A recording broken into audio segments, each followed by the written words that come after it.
ఉప్పల్ లక్ష్మణ్ గారు, నమస్తే, చెప్పండి. సార్ ఎలా చూడొచ్చు అంటారు? మొత్తం మీద శివరాజకీయం చేస్తారని చెప్పేసి ఇటు ఆ, టీడీపీ ప్రభుత్వం అంటుంటే, అదొక దిక్కు చూస్తే మా కార్యకర్త చనిపోతే పరామర్శించడానికి వెళ్తే వెళ్ళనీయట్లేదు. అసలు ఎందుకు ఇలాంటి రాజకీయం చేస్తున్నారు? మొత్తం అడుగడుగున పోలీసులు రెడ్ బుక్ ఇలాంటివి మొత్తం రాష్ట్రంలో చాలా విపరీతంగా పెరిగిపోతున్నాయి. ఎవరు ఎక్కడికి వెళ్ళినా అరెస్టుల పర్వం కొనసాగుతుంది.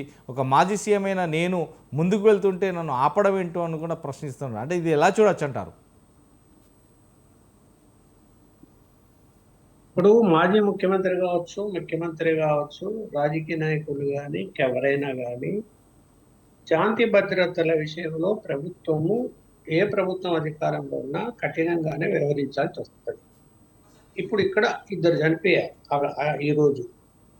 దానికి బాధ్యులు ఎవరు మరి? ప్రభుత్వమా, పోలీసులా, లేకపోతే జగన్మోహన్ రెడ్డి గారా? ఎవరు బాధ్యులు అనేది ఇంపార్టెంట్ కదా. అందువలన ఇక్కడ ప్రజల ప్రాణాలు పోతూ ఉంటే కూడా మేము రాజకీయాలు చేస్తామని అటు అధికార పార్టీ కానీ, ఇటు ప్రతిపక్ష పార్టీలు కానీ అలా ముందుకెళ్తే కరెక్ట్ కాదు. ఇది ఇక్కడ ఎవరైనా పార్టీ కార్యకర్తలు చనిపోతే వాళ్ళ ఇంటికి వెళ్ళి పరామర్శించడము, వాళ్ళకు సహాయం చేయటంలో ఏమి తప్పు లేదు, ఏ రాజకీయ పార్టీ అయినా. ఇక్కడ సహాయం చేయటానికి, పలకరించటానికి వాళ్ళ ఇంటికి వెళ్ళేటప్పుడు జనసమూహంతో అవసరమా? శుభ్రంగా 4 కార్లలో సెక్యూరిటీతో నేరుగా వాళ్ళ ఇంటికి పోయి వాళ్ళతో మాట్లాడి వాళ్ళకి ఏదైనా సహాయం చేసి ఓదార్చి మళ్ళీ వెళ్ళిపోవాలి. అదేమో ఎన్నికల ప్రచారమా? లేకపోతే ఏంటి? ఇప్పుడు ఏమైనా ఎన్నికలు ఉన్నాయా? అసలు వెళ్ళి ప్రచారం చేయటానికి ఆ అలా జనంతో వెళ్తే ఏమైపోతుంది? శాంతి భద్రతల సమస్య అవుతుంది. పోయింది కదా ఇవాళ. ఆర్కెస్ట్రాట్లో ఒక అబ్బాయి చనిపోయాడు. ఎవరో పోతూ పోతూ పెద్ద ఆయన డాష్ కొట్టి వెళ్ళిపోయాడు. ఆయన చనిపోయాడు ఆ రద్దీలో. అందువల్ల ఇక్కడ ఇది ప్రతి రాజకీయ నాయకుడు ఆలోచించాల్సిన విషయం. ఆ చనిపోయిన వాళ్ళ కుటుంబాన్ని ఓదార్చడానికి పోయి ఇంకా ఎవరో చనిపోవడానికి కారణమైతే అది తప్పేని నేను అంటాను. మరి ప్రభుత్వం కంట్రోల్, మీరు అనొచ్చు ప్రభుత్వం కంట్రోల్ చేయొచ్చు కదా, పోలీస్ బందోబస్తు ఎక్కువ పెట్టచ్చు కదా అని. ఎందుకు పెట్టాలి పోలీస్ బందోబస్తు? నువ్వేమన్నా పబ్లిక్ మీటింగ్ పెట్టుకొని, అయ్యా ఈ మీటింగ్కు 10,000 మంది వస్తారు, లేదా 1,00,000 మంది వస్తారు, నేను పార్టీకి సంబంధించిన మీటింగ్ పెట్టుకున్నాను, నాకు మీరు శాంతి భద్రతల పరిరక్షణలో భాగంగా మీరు అన్ని ఏర్పాట్లు చేయండి, పోలీస్ బందోబస్తు అని అడిగితే చేస్తారు.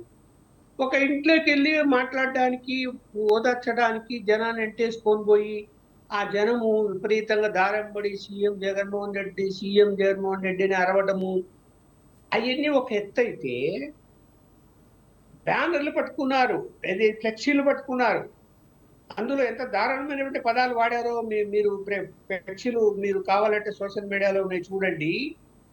జాతరలో నరికినట్టు నరుకుతాము మేము అధికారం లేకొస్తే. దీన్ని ఎవరైనా అంగీకరిస్తారా? అలా అలా అలా ఫ్లెక్సీలు పట్టుకుంటే జగన్మోహన్ రెడ్డి గారు అంగీకరిస్తారా? నరుకుతారా? మరి ఒకవేళ అధికారంలోకి వస్తాయని మళ్ళీ జాతరలో నరికినట్టు నరుకుతారా? అందరినీ చంద్రబాబు నాయుడు నరుకుతారా? లేకపోతే లోకేష్ నరుకుతారా? ఎవరు నరుకుతారు వీళ్ళు? అసలు ఏంటి అట్లా అంత భయపెట్టాల్సినటువంటి అవసరం ఏముంది?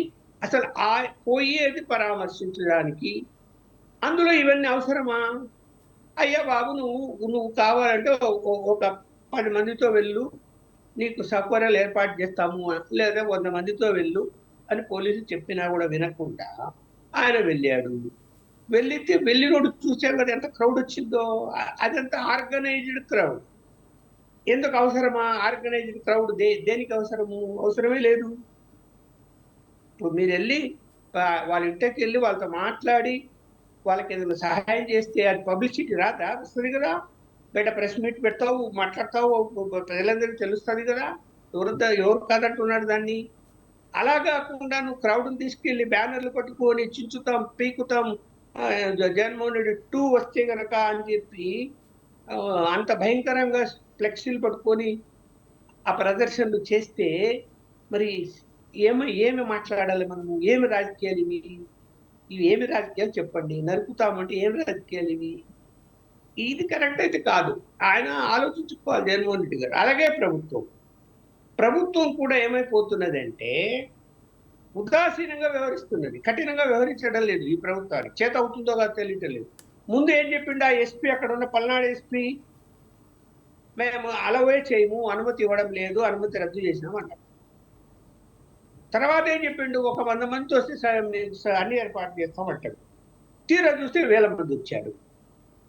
మరి అంటే ఏంటి నిర్ణయం? ప్రభుత్వం నిర్ణయం ఏంది ఎక్కడ? అయ్యా బాబు నీకు అనుమతి ఇవ్వము అంటే ఆయన ఇంట్లోంచి బయటకు ఎలా వస్తాడు? నోటీస్ ఇస్తారు, అనుమతి ఇవ్వడం లేదు, ఇంట్లోంచి బయటికి రావడం లేదు. అదే తెలుగుదేశం గవర్నమెంట్, జగన్మోహన్ రెడ్డి గవర్నమెంట్ లో ఎంతమంది రాజకీయ నాయకులు బయటికి రాకుండా నోటీసులు ఇచ్చి బయటికి పోకుండా ఆపేశారు కదా పోలీసులు వెళ్ళి నోటీస్ ఇచ్చి. లేదంటే శాంతిభద్రత ప్రాబ్లం వస్తుంది, బయటికి పోవడానికి లేదు అని చెప్పి ఎంతమందిని ఆపేశారు పోకుండా. మీరు జగన్మోహన్ రెడ్డి ఆపలేకపోయారా? అంటే మీ చేతగా అంటారు ఇది. ఏ నిర్ణయం అంటే నిర్ణయాలు ఎందుకు మారుతుంటాయి అలా? ఇవాళ ఇద్దరు చనిపోయారండి, సరే ఒక అతనేమో యాక్సిడెంట్ అన్నారు వదిలేయి, ఇంకొక అతను వాళ్ళ కార్యకర్తే ఆ రద్దీలో చనిపోయాడు. దానికి బాధ్యులు ఎవరు చెప్పండి? జగన్మోహన్ రెడ్డి బాధ్యత తీసుకుంటాడా? తీసుకోడు. పోలీసులు తీసుకుంటారా? తీసుకోరు. ఎవరు బాధ్యులు? మరి ఆ కుటుంబం పరిస్థితి ఏంటి? ఇది ఆలోచించాల్సిన అవసరం ఉంది రాజకీయ నాయకులు ఎవరైనా సరే. ఏ రాజకీయ పార్టీ అయినా కూడా ఇక్కడ మనుషుల ప్రాణాలు తీయడానికి కాదు రాజకీయ పార్టీలు ఉండేది. వాళ్ళకు రక్షణ కల్పించి వాళ్ళకు సహాయం చేయడానికి, వాళ్ళ జీవితాలు బాగుపడటానికి రాజకీయ పార్టీలు ఉన్నాయి. ఏమాత్రమన్నా ఆలోచించాల్సినటువంటి అవసరం లే. ప్రభుత్వం అయినా వద్దనుకున్నారు, మేము అయ్యా నువ్వు అక్కడికి వెళ్ళడానికి వీలు లేదు. ఆయన ఎప్పుడో సంవత్సరం క్రితం చనిపోయాడు అబ్బాయి. అతను ఎవరో దేనికి చనిపోయాడు? బెట్టింగ్ లో డబ్బులు పెట్టి అప్పులు పాలైపోయి అది భరించలేక చనిపోయాడు. ఓకే, మీ కార్యకర్త సంవత్సరం తర్వాత అయినా వాళ్ళకి ఏదైనా సహాయం చేయాలా, ఆ కుటుంబాన్ని పరామర్శించాలా? ఎవరు తప్పు పట్టరు. ఆయన కారులో కూర్చో, సెక్యూరిటీని తీసుకో, పోలీసులకు చెప్పు, వెళ్ళు, వాళ్ళ ఇంటికి వెళ్ళు. ఎవరొద్దన్నారు?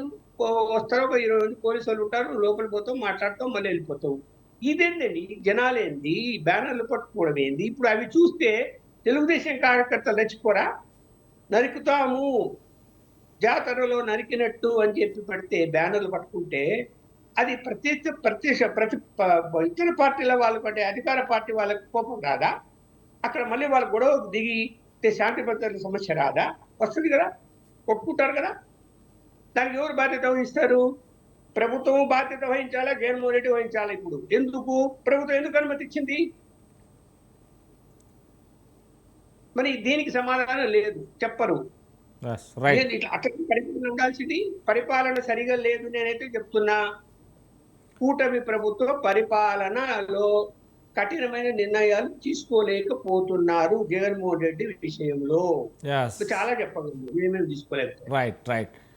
విజయభాస్కర్ గారు చెప్పండి. ఆంధ్రప్రదేశ్లో మొత్తం మీద రెడ్ బుక్ అమలవుతుంది. ఎక్కడ చూసినా కానీ హత్య రాజకీయాల టైపులో కొట్టుకోవడం, అరెస్టులు చేయడం, కొట్టడం, నడి రోడ్లపైన తన్నడం లాంటివే మా కార్యకర్తలు కావచ్చు, నాయకులు కావచ్చు చేస్తుంది. రెడ్ బుక్ ఇప్పుడు అమలవుతుంది, కానీ మా ప్రభుత్వం వచ్చిన తర్వాత ఇంతకింత మీరు అనుభవిస్తారు, ఖచ్చితంగా చూస్తారు జగన్ 2 వచ్చిన తర్వాత అని చెప్తున్నారు. అంటే రెడ్ బుక్ అమలు దేనికి అవుతుంది, దేని పరిస్థితిలో అవుతుంది? ఆ మాజీ సీఎంను వెళ్లకుండా అడ్డుకునేది ఎవరు? ఎందుకు ఇలా జరుగుతుంది? ఇప్పుడు గౌరవనీయులైన పెద్దలు ఉప్పల లక్ష్మణరావు గారు ఏం చెప్పారు? ఇప్పుడు మా ప్రభుత్వం కఠినంగా వ్యవహరించడం లేదని చెప్పి చెప్తున్నారు ఒకవైపు, మీరేమో రెడ్ బుక్ రాజ్యాంగం అంటున్నారు. ఏం చెప్పాలా? వాళ్ళు వైసీపీ వాళ్ళు ఇంకో రకంగా మాట్లాడతారు. ఏం చెప్పాలి చెప్పండి? మాకు బాధ్యత ఉంది, ప్రజాస్వామ్య పరిపాలన సాగించాలా. రాచరిక వ్యవస్థ కాదు ఇది, ఫ్యూడల్ వ్యవస్థ కాదు. రాజ్యాంగ నిబంధనలకు లోబడి, చట్టాలకి, శాసనాలకు లోబడి మేము పరిపాలించాలి. ఇది శుభకార్యం కాదు, ఒక అశుభ కార్యం. ఒక వ్యక్తి ఆత్మహత్య చేసుకున్నాడు. ఆత్మహత్య చేసుకున్నప్పుడు సంవత్సరం 10 రోజుల నాడు ఆయన చనిపోయాడు. అంటే పోయిన సంవత్సరం జూన్ 9వ తారీఖు సాయంత్రం ఆయన చనిపోయాడు హాస్పిటల్, గడ్డి మందు తాగి. అంటే ఈ రోజుకి సంవత్సరం 10 రోజులు అయింది. సహజంగా పరామర్శకి ఏదో 4 రోజులకో, 5 రోజులో, 10 రోజులో, 20 రోజులో లేకపోతే విదేశాలకు పోయి ఉంటే ఏదైనా 2 నెలల్లో, 3 నెలలకో వచ్చి పరామర్శిస్తారు. ఇదేంది ఇది సంవత్సరం 10 రోజుల తర్వాత అసలు పరామర్శకు పోవడం, అది మొట్టమొదటి విషయం. 2, ఇందులో ఏంటి ఆంతర్యం? సంవత్సరం 10 రోజుల తర్వాత పోవడం అంటే పకడ్బందీగా ఒక ప్రణాళిక. వారు ఎక్కడికి పోయినా విధ్వంసం, వినాశనం. వారు గతంలో అనేక అనుభవాలు ఉన్నాయి మనకి. ఈ రోజు కూడా ఇద్దరు మృతి చెందారు. పైగా ఆ పల్నాడు ఎస్పీ శ్రీనివాసరావు గారు 3 వెహికల్స్ కి 100 మందికి పర్మిషన్ ఉంది, వెళ్ళొచ్చు అన్నారు. మేమేం హౌస్ అరెస్ట్ చేయదలుచుకోలే జగన్మోహన్ రెడ్డి గారిని. ప్రజాస్వామ్యం, అతను ఒక రాజకీయ పార్టీకి అధ్యక్షుడు, మాజీ ముఖ్యమంత్రి, వారి కార్యకర్తలను పరామర్శించడానికి పోతున్నప్పుడు మనం ఎలాంటి ఆటంకాలు కల్పించడం సమంజసంగా ఉండదు కాదు కాబట్టి, వారు చేసినట్టు మేం చేయం కాబట్టి, వారికి మాకు పరిపాలనలో తేడా ప్రజాస్వామ్యబద్ధంగా చూపాలి కాబట్టి, అందుకు మేము అనుమతి ఇచ్చాం. ఎంతమంది 100 మందినైనా తీసుకుపోమన్నాం. 3 వెహికల్స్ ని తీసుకుపోమని చెప్పాం. ఎలాగో ఆ గ్రామస్తులు వస్తారు సహజసిద్ధంగా, ఇంకా క్రౌడ్ ఉంటుంది.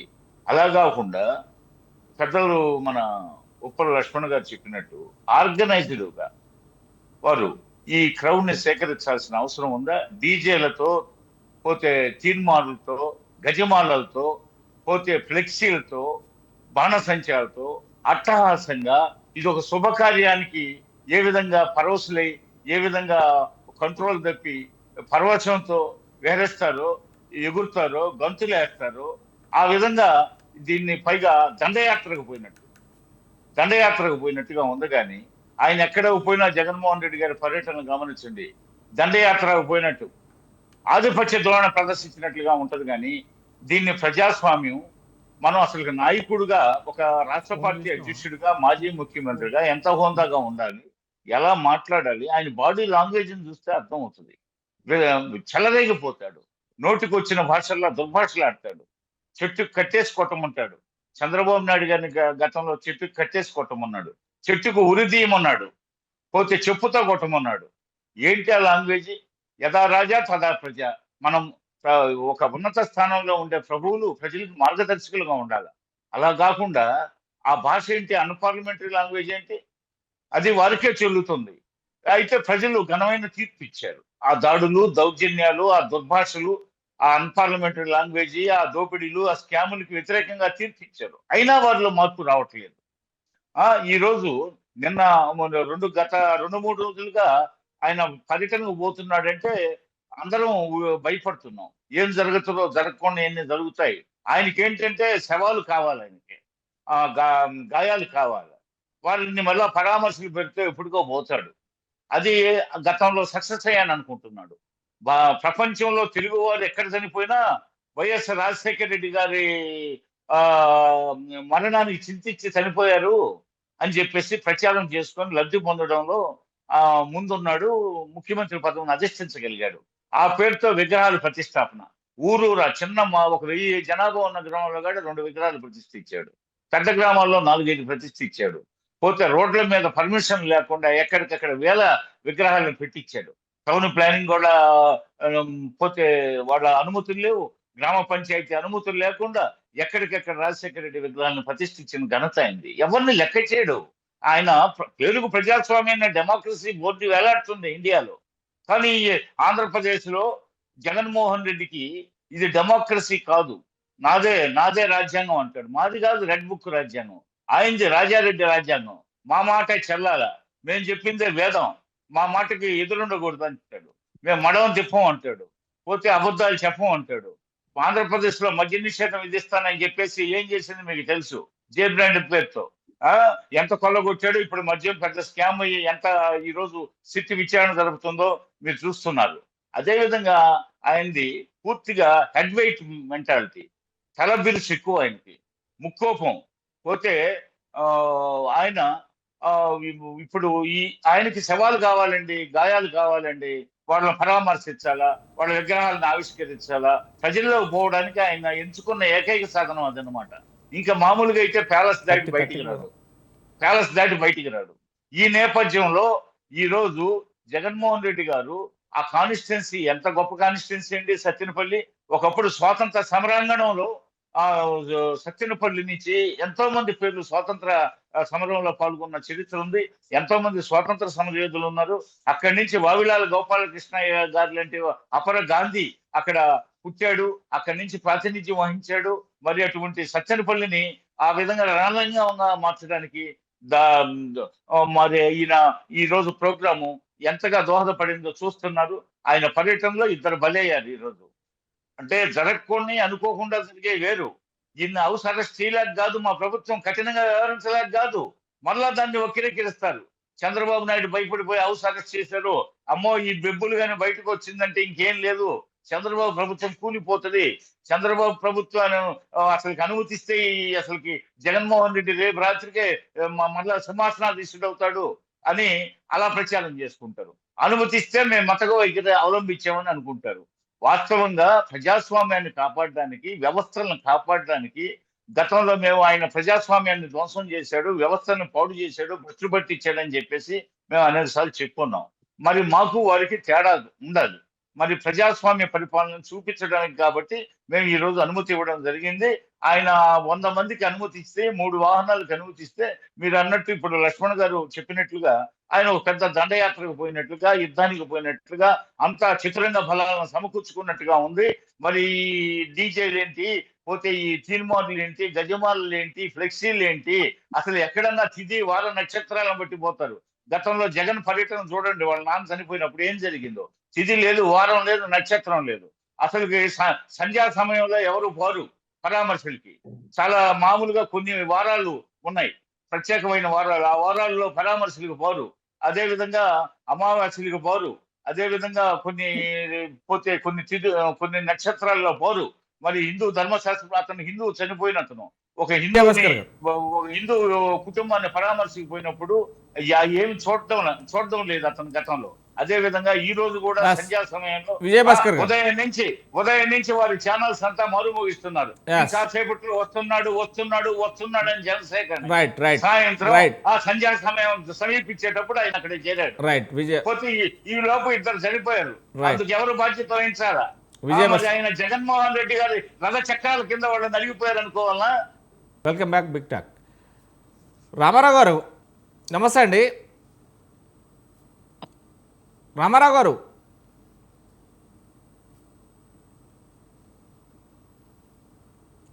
నా వాయిస్ వినబడుతుందా? ఆయన లైన్లో లేడు. ఎస్, ఉప్పాల లక్ష్మణ్ గారు చెప్పండి. ఏదైతే అంటే 4వ తారీఖు జూన్లో చనిపోయిన వ్యక్తి, అంటే అప్పటికి ఇంకా ప్రభుత్వం ఏర్పడలేదు, 5వ తారీఖే ప్రమాణ స్వీకారం చేసింది. కానీ ఏదైతే తాను బెట్టింగ్ కట్టి తను 12 లక్షలు కూడా లాస్ అయ్యాడని చెప్పేసి అప్పుడు పురుగుల మందు సేవించాడు, అంటే గడ్డి పురుగుల మందు. దీనికి సంబంధించి దీన్ని ఇంత శివరాజకీయం చేయడానికి, లేదు అంటే అతను విగ్రహం పెట్టడానికి ఏమై ఉంటాడు? అంటే అతను ఆంధ్రప్రదేశ్కు ఒక పేరు ప్రత్యేకలు కలిగిన వ్యక్తి, లేదంటే ఆ పార్టీలో అంటే ఒక పెద్ద వ్యక్తి, అలాంటిది ఎలా ఎలా ఎలా చూడొచ్చు అంటారు? ఒక శివరాజకీయం లాగా చేసే దాన్ని ఏమంటారు? నువ్వు సంవత్సరం తర్వాత నువ్వు పరామర్శించడానికి పోతున్నావు అంటే రాజకీయం చేస్తున్నావని ఎవరైనా అంటారు. ఆ మాట వాళ్ళ పార్టీ కార్యకర్తలు అంటారు, మనమే అనక్కర్లేదు లేదు. నువ్వు ఒక మనిషి చనిపోయాడండి, చనిపోతే వెంటనే పోతారు చూడడానికి. అతను ఇంపార్టెంట్ కార్యకర్త కానీ కాకపోని కార్యకర్త అనుకుందాం, నాయకుడుగా వెళ్ళాలి. లేదు ఒక 10 రోజులకి వెళ్తారు, ఏదైనా పెద్ద కార్యక్రమం జరుగుతుంది అప్పుడు వెళ్తారు. లేదు సమయం లేకపోతే మన తెలుగుదేశం మిత్రులు అన్నట్టు ఒక నెలకో 2 నెలలకైనా పోయి ప్రశాంతంగా కూర్చొని వాళ్ళని ఏదైనా ఓదార్చి, వాళ్ళు అప్రూపాలు అయితే ఏదైనా ఆర్థిక సహాయం చేసి ఆ కుటుంబాన్ని నిలబెట్టే విధంగా ప్రయత్నం చేస్తారు రాజకీయ నాయకులు. నాకున్న అవగాహన మేరకు నేను చెప్తాను. అలా కాకుండా సంవత్సరం తర్వాత ఇప్పుడు పెద్ద ఆర్భాటంతో పోయేసి అక్కడ పబ్లిసిటీ తీసుకోవాలి. అసలు ఆ నినాదాలు ఏంది, ఆ ఫ్లెక్సీలు ఏంది, ఆ మాటలు ఏంది, ఆ కార్యకర్తలు ఏంది, వాళ్ళందరితో ఏం పనిది నాకు అర్థం కదా. నువ్వు అంత జనంతో వెళ్ళాల్సినటువంటి అవసరం ఏంటి? అని ఎందుకు అభద్రతా భావం అవుతున్నాడు జగన్మోహన్ రెడ్డి? సెక్యూరిటీ ఉంది కదా, వెబ్ కేటగిరీ పోలీసులు. నువ్వు వాళ్ళు కూడా చెప్పారు కదా, అయ్యా బాబు అవసరమైతే ఒక 100 మందితో వెళ్ళి నువ్వు సెక్యూరిటీ పూర్తిగా ఇస్తామని. నువ్వు సహకరించు, ఆ 100 మందితో వెళ్ళు, పోలీసులు నీకు కపలా ఉంటారు, నీ సెక్యూరిటీ ఇస్తారు, గొడవలు జరగవు, ఏం జరగవు. ఓ పరామర్శించు, మళ్ళీ వెళ్ళిపో. ఇది కదా సిస్టమ్ అనేది. అలా కాకుండా ఓని జనాన్ని ఎట్టేసుకొని ఆ జనం అసలు చూశారు కదా, ఆయన ప్రెస్ మీట్ లో బయటకు వచ్చి ప్రెస్ వాళ్ళతో మాట్లాడుతూ ఉంటే ఎంత డిస్టర్బెన్స్ గా ఉందో మనం చూసాం కదా టీవీలలో. బయట వాళ్ళ కేకలు, ఈలలు, ఇవే. ఒక మనిషి చనిపోతే ఆ కుటుంబాన్ని ఓదార్చడానికి పోతే ఈలలు, కేకలు వేస్తూ అరుస్తారా ఎక్కడన్నా? ఎప్పుడన్నా చూసామా ఇట్లాంటి రాజకీయాలు? ఏం కంట్రోల్ చేశాడు ఆయన? వాళ్ళని కనీసం సైలెంట్ గా ఉండడానికి కూడా చెప్పలేకపోయాడు. అంటే అర్థమేమి, దాని అర్థమేమి? ఆయనే ప్రోత్సహిస్తున్నాడు అని కదా దాని అర్థం. చివరికి ఏమైపోయింది? చనిపోయారు. మరి దానికేంటి సమాధానం? ఇక్కడ రాజకీయాలు ఇలా చేస్తే ఏదో జరిగిపోతుంది, అబ్బో జగన్మోహన్ రెడ్డి కింగ్, వీరుడు, మళ్ళీ ఇది రావాలా, ఇది వస్తే వాళ్ళ అంతు చూస్తాడు, ఇట్లా అనుకోవాలని ప్రజలు. ఏంటి ఏమంతు చూస్తారు మీరు? ప్రజాస్వామ్య వ్యవస్థలో ఒకరికొకరు వాళ్ళు అంతు చూస్తామన్న తప్పే, మీరు అంతు చూస్తామన్న తప్పే. వాళ్ళ రెడ్ బుక్ కూడా తప్పే, Yes. మీరు అంతు చూస్తామన్నది కూడా తప్పే. Right, right, Lakshman. అలా మాట్లాడుతారా? అలా Yeah. చెప్పుకుంటారా ఎక్కడన్నా? Yeah. ఎస్, జరిగితే రైట్ వదిలిపెట్టారు. రైట్ లక్ష్మణ్ గారు. రామారావు గారు, బయటికి తీయండి. దాని మీద హలో చర్యలు రామారావు గారు, తీసుకోవాలి. నమస్కారం నమస్కారం నా వాయిస్ మీకు క్లారిటీ ఉందండి? క్లారిటీ ఉందండి. ఎస్ రామారావు గారు, మొత్తం మీద ఏదైతే జగన్ ఈరోజు పల్నాడుకు ఒక కార్యకర్త కుటుంబాన్ని పరామర్శించడానికి పోయే వ్యక్తి ఒక శవ రాజకీయం చేస్తున్నాడు, ఎందుకు నచ్చింది? జూన్ 4వ తారీఖు అతను ఆ లాస్ అయ్యి ఏదైతే బెట్టింగ్ పెట్టి వైసీపీ ప్రభుత్వం వస్తుంది, వైసీపీ గెలుస్తుందని బెట్టింగ్ పెట్టి 12 లక్షలు పోగొట్టుకొని అతను 5వ తారీఖున మందు అంటే పురుగుల మందు సేవించి పోతే గత 10 రోజుల కిందట అంటే చనిపోతే ఆ ప్రభుత్వం ఏర్పడ్డది 5వ తారీఖున ప్రమాణ స్వీకారం చేశారు. దానికి దీనికి సంబంధం లేదు. అక్కడ టీడీపీకి సంబంధించిన వ్యక్తులు అతన్ని టార్చర్ పెట్టలేదు. కానీ ఇంత శివరాజకీయం చేస్తూ ఒక పరామర్శించకపోయి ఇద్దరు చావుకారకునైన జగన్ను ఏమంటారు? ఎందుకు ఇలా అంగు ఆర్భాటంతో పోవచ్చు? పోలీస్ డిపార్ట్మెంట్ కూడా చెప్పేది 100 మందికి పర్మిషన్ ఇస్తున్నాం, 3 కార్లకు పర్మిషన్ ఇస్తాం, జెడ్ కేటగిరీ ఉంది, మీకు రండి అని చెప్పారు. అంటే ఇదంతా కూడా కాదని ఇంతమంది మార్బలంతో శ్లోకాలతోటి పోవడం ఎలా వరకు చూడొచ్చు, ఎంతవరకు చూడొచ్చు? ఇక్కడ ఒక అంశం అండి, మనము అర్థం చేసుకోవాల్సింది ఏంటంటే, ఒక మాజీ ముఖ్యమంత్రి తన పార్టీ కార్యకర్తను పరామర్శించడానికి నిర్ణయించుకున్న తర్వాత ఎన్ని ఆటంకాలండి? ప్రభుత్వం మేనేజ్ చేయలేదా? పోలీస్ ప్రొటెక్షన్ కానీ లేకపోతే ఏర్పాటు చేయలేదు చెప్పండి. ఇక్కడ స్వచ్ఛందంగా అభిమానులు వచ్చేటటువంటి పరిస్థితి జగన్మోహన్ రెడ్డి గారికి ఒక్కరికే ఉందండి భారతదేశ రాజకీయాల్లో. ఆయన ఏదైతే ట్రాన్స్పరెంట్ మెథడ్ లో స్కీమ్స్ చేశాడు, చెప్పిన మాట మీద చేశాడు, ఏదైతే తన పార్టీ ఇచ్చినటువంటి మేనిఫెస్టోల హామీలన్నీ అమలు చేశారని స్వచ్ఛందంగా పేద బడుగు బలహీన వర్గాల వాళ్ళు ముఖ్యంగా ఎగబడి రావడం అనేది మనం చూస్తున్నాం. ఇదంతా కూడా ప్రభుత్వ ఇంటెలిజెన్స్ తెలియదండి. 100 మంది, ఒక మాజీ ముఖ్యమంత్రికి 100 మంది అంటే అక్కడ ఉన్నటువంటి పోలీసులు లేకపోతే వాళ్ళే 500 మంది 1000 మంది ఉండేటువంటి పరిస్థితి ఉంది. ఇది సభ్యత కాదు కదండి, ఇది కరెక్ట్ కాదు కదా. ఇక్కడ మనము ఈ అనలిస్టులు కానీ మన తెలుగుదేశం పార్టీ ప్రతినిధులు కానీ ఎవరైనా సరే మీకు అభిమానం ఉంటే ఉండొచ్చేమో, కానీ నేనేమంటున్నానంటే మీరు కూడా ఇక్కడ మాకు ప్రకాశం జిల్లాలో కూడా వచ్చి పరామర్శలు చేసుకున్నారు వాళ్ళ కార్యకర్తలు చనిపోయినప్పుడు. మరి అటువంటి పరిస్థితుల్లో మరి మాజీ ముఖ్యమంత్రిగా ఉన్నటువంటి జగన్మోహన్ రెడ్డి గారు పర్యటనకు మీరు ఎందుకు అనుమతులు ఇవ్వరు? ఎందుకు మీరు భద్రతా ఏర్పాట్లు చేయరు? ఎందుకు ఆయనకు ప్రోటోకాల్ ఏర్పాటు చేయరు? Z+ కేటగిరీలో ఉన్నటువంటి వ్యక్తిని మీకు భయం అండి. ఇక్కడ కూటమి ప్రభుత్వం భయపడుతుంది, జగన్మోహన్ రెడ్డి గారికి వస్తున్నటువంటి ప్రపంచాలను చూసి భయపడుతుంది. మనం పొద్దుల్లో అన్ని పర్మిషన్లు తీసుకొని పొగాకు రైతులను ఆదుకోవాలని చెప్పి ఆ యొక్క రైతులను కలుసుకోవడానికి వస్తే ఆ వచ్చేటటువంటి వాళ్ళ మీద తెలుగుదేశం పార్టీ ఎమ్మెల్యే కందుల నారాయణ రెడ్డి గారు, స్థానిక ఎమ్మెల్యే, రాళ్లు, చెప్పులు, వాటర్ బాటిల్స్ వేశారు. ఇవి మీ కళ్ళకు కనిపించలేదా? వేసిన తర్వాత మరలా పైపెచ్చుగా ఏదైతే వైసీపీ నాయకులకు కార్యకర్తలు దెబ్బలు తగిలితే వాళ్ళని పట్టించుకున్నటువంటి పాపాన్ని పోకుండా వాళ్ళందరి మీద రివర్స్ లో కేసులు పెట్టి లోపలేశారండి. అట్లాగే చాలా చోట్ల రివర్స్ కేసులు చాలా జరుగుతున్నాయి. ఇది ప్రభుత్వం యొక్క గోండాగిరా, దమనకాండ. ఇది ఎనలిస్టులు కానీ పార్టీ నాయకులు కానీ కనపడదండి. ఒకే సైడ్ మనం చూడటం తప్పు, రెండో వైపు కూడా చూడండి. ఒక మాజీ ముఖ్యమంత్రి ఒక చోటకు పరామర్శ పోవచ్చు అంటారా మీరు అనేది? ఎందుకు పోకూడదు చెప్పండి? ప్రతి వ్యక్తికి కూడా ఒక హక్కు ఉంది కదండి. ఆ హక్కును మీరు ఎందుకు నిర్వీర్యం చేస్తారు? మాజీ ముఖ్యమంత్రి అంశంలోనే వీళ్ళ యొక్క విధానం ఏ విధంగా ఉంటే సామాన్య నాయకులు కార్యకర్తల పట్ల వీళ్ళు చేస్తున్న విధానం ఏదో తేటతలమవుతుంది కదా. వీళ్ళ యొక్క భద్రత వైఫల్యం కారణంగానే ఈ యొక్క వేరే ఆయన పర్యటనలో అపశృతులు జరుగుతుండొచ్చు. దానికి కారణం ఎవరు? ఈ ప్రభుత్వం కాదా? ఈ ప్రభుత్వం ఆత్మవిమర్శ చేసుకోవాలి. జగన్మోహన్ రెడ్డి గారి మీద కక్ష కట్టి ఆయనకు ఆటంకాలు కల్పిస్తే ప్రజల్లో మరింత చైతన్యం పెళ్ళుకి మీ మీద నిరసనలు వ్యక్తమవుతాయి తప్ప మీకు అది మంచి పద్ధతి కాదని నేను ఎటో పలుకుతున్నా. ఏదైనా మీరు మనసు మార్చుకోండి. పాలక వర్గం ఏ విధంగా ఉండాలంటే, ఏదైతే ప్రతిపక్ష నాయకుడు లేకపోతే ఏదైతే మాజీ ముఖ్యమంత్రి ఉన్నటువంటి వ్యక్తికి సరైనటువంటి ఆ యొక్క భద్రత ఏర్పాట్లు కానీ పర్మిషన్ కానీ ఇవ్వాలండి. ఇది ప్రజాస్వామ్యమా లేకపోతే నియంతృత్వమా చెప్పమనండి. ఈ విషయంలో పర్మిషన్ ఇచ్చారు కదా, రామారావు గారు, పర్మిషన్ ఇచ్చారు ప్రభుత్వానికి కదా. రోజులు దగ్గర పడేటువంటి పరిస్థితి ఉంది. పర్మిషన్ ఇచ్చారు కదా. రైట్ చర్చ ఇది దండయాత్ర కాదు కదా, పరామర్శ ఏం కదా. పర్మిషన్ అండి? ఎన్నికల సభ కాదు కదా. కొంగకి ప్లేట్ లో ఎన్నికల సభ కాదు, విజయోత్సవ సభ కాదు. పాయసం పోసారట. అదే Right. వార్షికోత్సవం కాదు, మీ పార్టీ వార్షికోత్సవం కాదు, Right. విజయోత్సవ సభ కాదు, విజయభాస్కర్ గారు, ఎన్నికల విజయభాస్కర్. సభ కాదు. రైట్ పరామర్శకు పోవడం. విజయభాస్కర్ గారు. ఆ, ఈ మధ్య జగన్ గారికి కమ్మ కులం మీద ఈరోజు ప్రసంగంలో ఎప్పుడూ లేని విధంగా చాలా వల్లమాలిన అభిమానం, అనురాగం, మమకారం కలిగినట్లుగా ఉంది. వాళ్ళ నాన్న రాజశేఖర రెడ్డి గారు ఉన్నప్పుడు మధ్యలో ఒక్కసారి ఆయన ఏలూరు ఎంపీగా ఎమ్మెల్యేగా ఉన్నటువంటి మాగంటి రవీంద్రనాథ్ చౌదరి కుమారుడికి మంత్రి పదవి ఇచ్చినట్టే ఇచ్చి తీసేశారు. తర్వాత మధ్యలో మంత్రి పదవి ఇవ్వాలి, కమ్మ కులంలో ఒక్క మంత్రి పదవి లేదు. తర్వాత హైకమాండ్ మొట్టికాయలు ఇస్తే గల్లా అరుణ్ కుమార్ గారికి ఇచ్చాడు ఆనాడు వాళ్ళ నాన్న ఉన్నప్పుడు. జగన్మోహన్ రెడ్డి గారు ఈ కొడాల నాన్నని బాగా బూతులు తిట్టమని ప్రోత్సహించాడు. ఆయన మాట నమ్మి ఈయన బూతులు తిడితే ఆఖరికి ఆ మంత్రి పదవి కూడా పోయింది.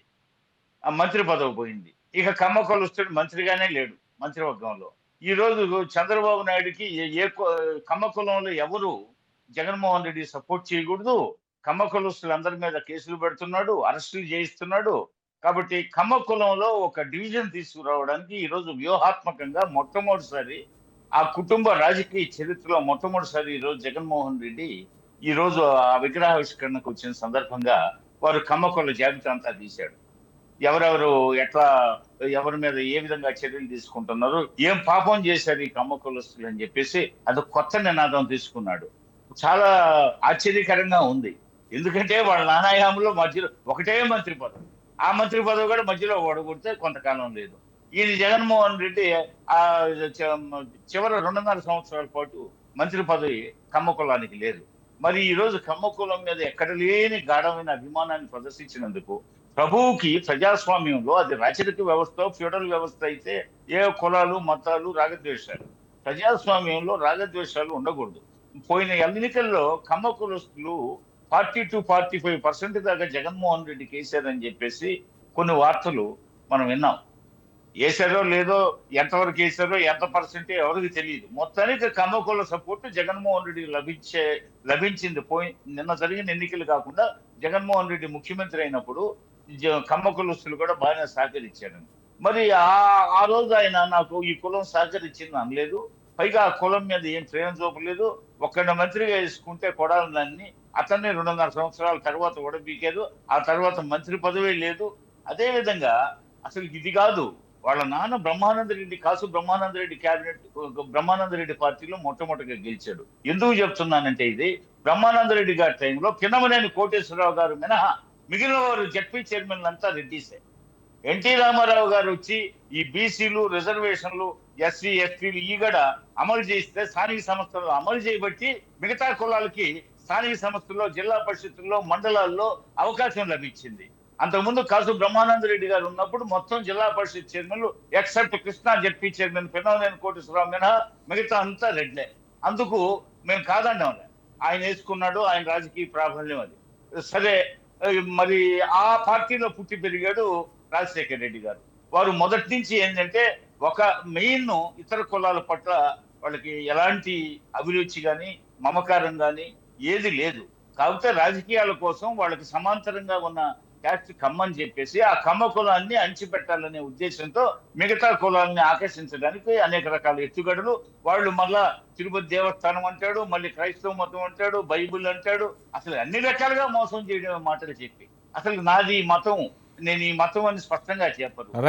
మళ్ళీ తిరుపతి విజయభాస్కర్ గారు. మరి ఈ విధంగా అదే కాకుండా ఆయన ఈ రోజు పరామర్శకి పోయేటప్పుడు ఈ దండయాత్ర ఏంటి? మా లక్ష్మణరావు గారు అనలిస్ట్ చెప్పినట్లుగా పరామర్శకు పోయేవాడు ఏదో ఒక లిమిటెడ్ గా పోతాడు, అంతేగాని దండయాత్రలకు పోడు. రైట్ ఇది ఆయన రైట్ బల ప్రదర్శన రైట్ కోసం. రైట్ ఆయన రైట్ ఆయన ఉమ్, విజయభాస్కర్ మనతో పాటు చర్చలో పాల్గొన్నారు ఎల్ఎం మోహన్ రెడ్డి గారు, వైసీపీ కార్యదర్శి గారు. మోహన్ రెడ్డి గారు, ఉమ్. నమస్కారం అండి. మీకు ప్యానల్ పాల్గొన్న పెద్దలకు, చూస్తున్న వీక్షకులకు అందరికీ నమస్తే ఉదయపూర్వక నమస్తే. మొత్తం మీద ఏదైతే ఇవాళ పల్నాడు జిల్లాకు జగన్మోహన్ రెడ్డి గారు వెళ్ళడం జరిగింది, జగన్మోహన్ రెడ్డి గారు వెళ్తూ ఏదైతే ఒక శివరాజకీయం చేస్తూ వెళ్తున్నారనేది ఇప్పుడు వాదనలు. ఎందుకంటే దీనికి సంబంధించి ఒక కార్యకర్త చనిపోతే వాళ్ళ కుటుంబాన్ని పరామర్శించడానికి వెళ్ళి ఒక ఇద్దరు చావులకు కారకుడు అయ్యారు. వారి కుటుంబాల పరిస్థితి ఏంది, ఆ కుటుంబాలకు ఎవరు సమాధానం చెప్తారు?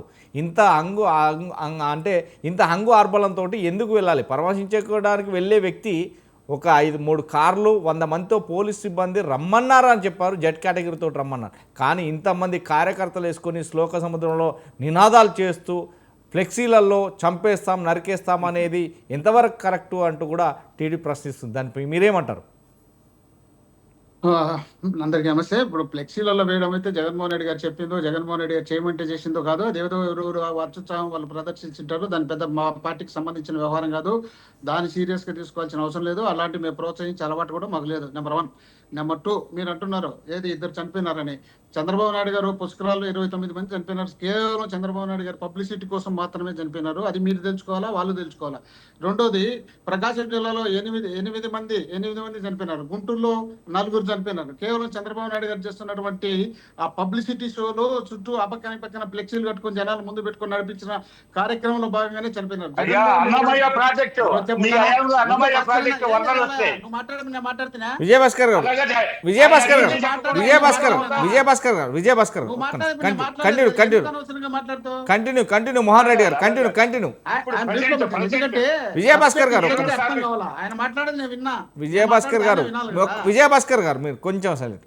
కంటిన్యూ అండి మోహన్ రెడ్డి గారు. జగన్మోహన్ రెడ్డి అని ఒక ప్రతిపక్ష నాయకుడు మా పార్టీకి సంబంధించినటువంటి కార్యకర్తను వాళ్ళ చిత్రహింసలు పెట్టి, వాళ్ళు కేసులు పెడితే నా భయపడిచ్చి వాళ్ళను రౌడీ షీటర్ చేస్తామని చెప్పి కుటుంబ సభ్యులను ఆయనను బెదిరిస్తే ఆయన ఆత్మహత్య చేసుకున్నాడు. ఆత్మహత్య చేసుకున్న తర్వాత వాళ్ళు కుటుంబానికి సంబంధించినటువంటి వ్యక్తులు, ఆ కుటుంబంలో ఉన్నటువంటి వ్యక్తులు విగ్రహం పెట్టుకొని మా నాయకుడు జగన్మోహన్ రెడ్డి గారు వచ్చి ఆ విగ్రహం ఆవిష్కరణ చేస్తే మా ఆత్మ శాంతిస్తుంది మా వానికి అనే ఉద్దేశంలో భాగంగా వాళ్ళు వచ్చి కోరిన తర్వాత జగన్మోహన్ రెడ్డి గారు వెళ్ళాలని డిసైడ్ చేసి పార్టీ ప్రభుత్వానికి చెప్పినారు. ప్రభుత్వం చెప్పిన తర్వాత బాధ్యత ఎవరిదండి?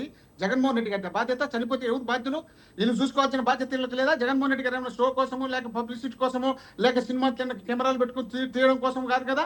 ఆయన జనంతో పోతున్నాడు. ఒక ప్రతిపక్ష నాయకుడు పోయేటప్పుడు 100 మందితో పోవాలా, 3 కార్లతో పోవాలా? మీరు పోయినారు ఇంతకుముందు, ఇప్పుడు పోతారా మీరు? మీకు ఒక చట్టం, మాకు ఒక చట్టమా? అందరికీ ఒకే చట్టం కాదుగా. ఆ చట్టాన్ని మీరు ఎందుకు అమలు చేయరు? మా మీద ఎందుకు రుద్దుతారు? మీరు అనవసరంగా మీరు చేసిన తప్పులన్నీ మా మీద రుద్ది మమ్మల్ని నిష్కారణంగా తప్పులు చేయాలని మీరు మాట్లాడతారు. భాస్కర్ గారు అంటున్నారు ఇంతకుముందే, ఎవరు మాగంటి రవీంద్రనాథ్ చౌదరికి మంత్రి పదవి తీసేసినారన్నారు. మాగంటి రవీంద్రనాథ్ చౌదరితో పాటు మూలింటి మారప్ప ఇద్దరు మినిస్టర్లుగా ఉన్నారు. జెడ్పీటీసీ ఎన్నికలు వచ్చినప్పుడు మీ నియోజకవర్గాల్లో మీరు సరిగ్గా గెలిపించుకోవాల్సిన బాధ్యత మీ పైన ఉంది.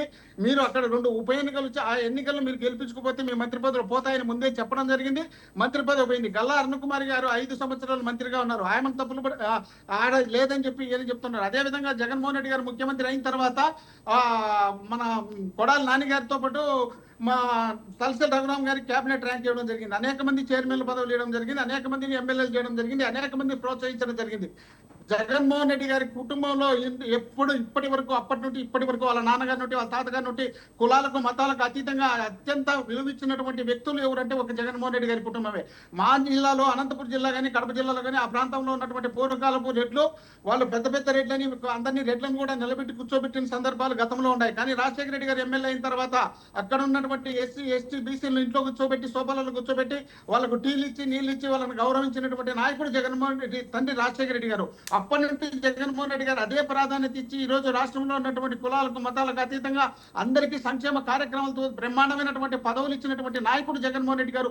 63% రిజర్వేషన్ ఇచ్చినటువంటి నాయకుడు జగన్మోహన్ రెడ్డి గారు. అలాంటి జగన్మోహన్ రెడ్డి గారిని పట్టుకొని కులాలు అంటగట్టి ఆయన ఏదో విల్లను చేయాలని వీళ్ళు ప్రయత్నం చేస్తున్నారు. జనం గుండెల్లో జగన్మోహన్ రెడ్డి గారు దేవుడు అనే విధంగా భావిస్తున్నారు. కాబట్టి జగన్మోహన్ రెడ్డి గారు బయటకు వస్తే తండోపతండాలుగా లక్షలాది మంది జనాలు బయటకు వచ్చి జగన్మోహన్ రెడ్డి నిరాజనం పలుకుతుంటే చూసి భరించలేక, ఇళ్లలో టీవీలు పెట్టుకొని చూసి భరించలేక విధంగా దానికి ఏదో విధంగా జగన్మోహన్ రెడ్డి గారిని బదనాం చేయాలనే ఉద్దేశంలో భాగంగా ప్రయత్నాలు చేస్తున్నారు తప్ప జగన్మోహన్ రెడ్డి గారు ఏ ఒక్క చోటు కూడా లైన్ గీచే లక్ష్మణుడు గీర గీచి ఎట్ట దాటుకుంటుంటాడు అట్లా దాటుకుంటుండేటువంటి వ్యక్తి జగన్మోహన్ రెడ్డి గారు. చట్టం అనే దాన్ని ఎప్పుడూ అతిక్రమించలే. అదే జగన్మోహన్ రెడ్డి గారు ముఖ్యమంత్రి కాకమునుపు పార్టీ పెట్టినప్పుడు వాళ్ళ నాన్నగారు కోసం 660 మంది చనిపోతే ఆ చనిపోయిన కుటుంబాలను ఓదార్చాలనే ఉద్దేశంలో భాగంగా పశ్చిమ గోదావరి జిల్లా ఖమ్మం జిల్లాలో బ్రహ్మాండమైనటువంటి ఓదార్పు జరిగిన తర్వాత సోనియా గాంధీ గారు పిలిపించి మీరు అన్ని ఒక చోట పెట్టి చచ్చిపోయినటువంటి కుటుంబాలందరినీ ఒకే చోట పెట్టి ఓదార్చనంటే మీరొద్దు మీ పార్టీ వద్దు, నేను ఆ చనిపోయినటువంటి కుటుంబాలను వాళ్ళని గౌరవించాలా, వాళ్ళ ఇళ్ళ కాడికి పోవాలా, వాళ్ళకి ఓదార్చాలని చెప్పి అప్పుడు రోషయ్య గారు ముఖ్యమంత్రిగా ఉన్నప్పుడు అలాంటి టైంలో జగన్మోహన్ రెడ్డి గారు పోతే వేలాది మంది లక్షలాది మంది గ్రామాల్లో ఆయనకు స్వాగతం పలుకుతుంటే భరించలేక వీళ్ళు పోయి చంద్రబాబు నాయుడు గారు అప్పుడు చిదంబరం గారిని పట్టుకొని జగన్మోహన్ రెడ్డి గారి మీద అక్రమ కేసులు పెట్టించినటువంటి అసూయ పరులు వీళ్ళు రాష్ట్రంలో. వీళ్ళు జగన్మోహన్ రెడ్డి గారి గురించి మాట్లాడితే అట్లాంటి దయ్యాలు వేదాలు వల్లించినట్టుంది. జగన్మోహన్ రెడ్డి అనే వ్యక్తి ఈ రాష్ట్రానికి అవసరమని జనం భావిస్తున్నారు కాబట్టి లక్షలాది మంది జగన్మోహన్ రెడ్డి కోసం ఎదురు చూస్తున్నారు కాబట్టి ఈ రోజు జగన్మోహన్ రెడ్డి గారి ఇంట్లో నుండి బయటకు వచ్చే కట్టడి చేయడానికి ప్రయత్నం చేస్తారు తప్ప ఆయనకు సెక్యూరిటీ ఇవ్వడానికి ప్రయత్నం చేయలేని దౌర్భాగ్యమైనటువంటి పరిస్థితుల్లో వీళ్ళ ప్రభుత్వం అసలు చంద్రబాబు నాయుడు గారికి జగన్మోహన్ రెడ్డి వణుకు పుడుతుంది. ఆ వణుకు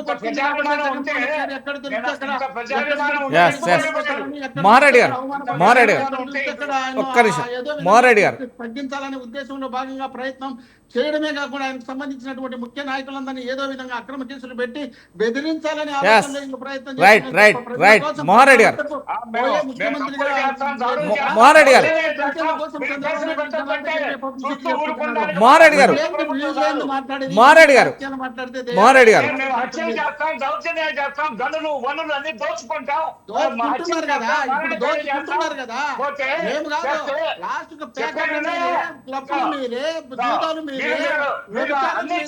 పట్టి చేపిస్తున్నారు సార్. మోహన్ రెడ్డి గారు ఒక్క నిమిషం.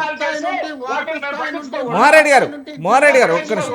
మోహన్ రెడ్డి గారు చేస్తున్నారు రాష్ట్రాన్ని మీరు ఇవన్నీ మోహన్ రెడ్డి గారు చేస్తున్నారు కాబట్టి మోహన్ రెడ్డి గారు ఒక్క నిమిషం. జగన్మోహన్ రెడ్డి గారు లేకపోతే ఈ రాష్ట్రంలో మనకు అడ్డమే ఉండదు, ఇష్టం వచ్చినట్టు దోపిడీ చేసుకోవచ్చని మీరు జగన్మోహన్ రెడ్డి గారిని ఇబ్బంది పెట్టాలనే ఆలోచనలో మీరు మాట్లాడుతున్నారు. మోహన్ రెడ్డి గారు ఆ విధమైనటువంటి అభిప్రాయం ఉంది కాబట్టి జనం మీ మీద తిరుగుబాటు చేసే పరిస్థితి వచ్చింది. ఆ పరిస్థితి రాకుండా చూసుకోవడానికి ప్రజాకంటక పరిపాలన కాబట్టి చిత్తుగా ఆ ప్రజాకంటక పరిపాలన కాబట్టి మిమ్మల్ని ఇంటికి పంపించడానికి రెడీ అయినారు అప్పుడే. మోహన్ రెడ్డి గారు